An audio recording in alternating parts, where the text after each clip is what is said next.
पुन्हा पुन्हा खावीशी वाटणारी गोकुळ बासुंदी। राधानगरी धरण क्षेत्रामध्ये पावसाचा जोर वाढल्यामुळे संपूर्ण कोल्हापूर जिल्ह्याचे लक्ष लागलेल्या राधानगरी धरणाचे 2 स्वयंचलित दरवाजे खुले झाले आहेत। प्रशासनाच्या वतीने सावधानतेचा इशारा देण्यात आला आहे।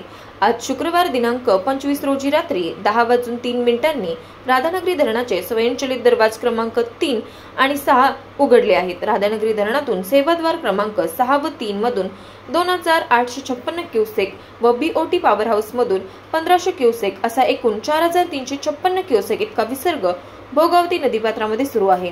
नदीकाठच्या लोकांनी दक्षता घ्यावी असे आवाहन करण्यात आले आहे। आरके न्यूज प्रतिनिधी राधानगरी। ताज्या बातम्यांसाठी आरके न्यूजच्या YouTube चॅनलला सबस्क्राइब करा आणि बेल आयकॉन प्रेस करा।